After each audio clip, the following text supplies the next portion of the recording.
Bitso's Peso Stablecoin MXNB goes live on Base said on June 9, 2026 that MXNB, a Mexican peso stablecoin issued by Bitso, is launching on its network. The announcement came directly from the Base account on X, framing the move as part of its effort to bring more of the world on-chain with currencies other than the US dollar. The post was short on rollout specifics, but the signal itself matters.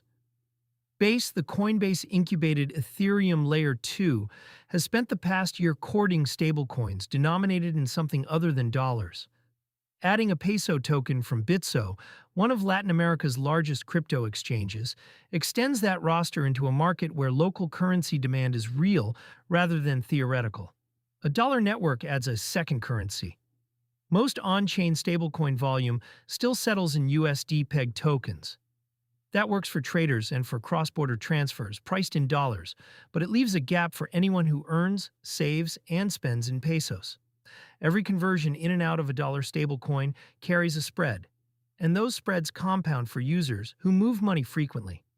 A peso-denominated stablecoin closes part of that gap. Someone holding MXNB can keep value in the unit they actually budget in, then move it on-chain at the speed and cost of a Base transaction rather than a wire or a remittance corridor.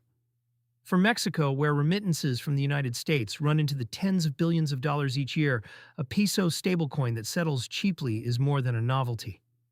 Bitso has been building toward this for a while. The exchange has positioned itself as a settlement layer for cross-border flows between the United States and Mexico, and a peso stablecoin it controls fits that strategy.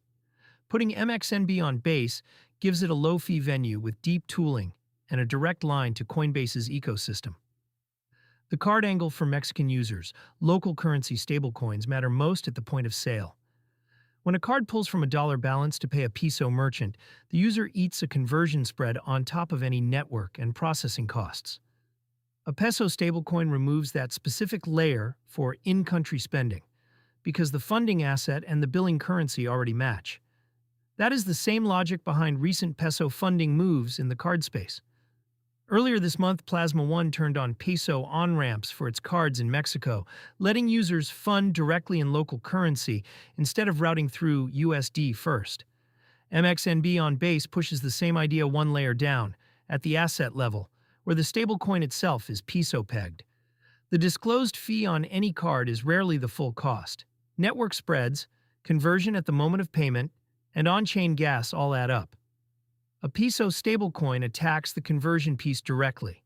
It does not erase the others, and it does nothing for a U.S. cardholder spending dollars, but for a Mexican user paying a Mexican merchant, it strips out a step that quietly costs money on every swipe. Base keeps stacking local currencies.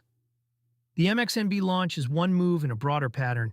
Base has been adding stablecoins tied to specific economies rather than relying solely on the dollar, betting that the next wave of on-chain users will want to transact in their own currency. A peso token from a regional heavyweight is a logical next brick. Whether MXNB gains real traction depends on liquidity, on how many wallets and apps integrate it, and on whether merchants and remittance services route through it. An announcement is a starting line, not a finish. Issuance on a major Layer 2 lowers the friction for builders to plug it in, which is the point of launching there in the first place. For now, the takeaway is concrete. A Mexican peso stablecoin from a major Latin American exchange is moving on to one of Ethereum's busiest scaling networks, giving peso holders an on-chain unit that matches what they spend.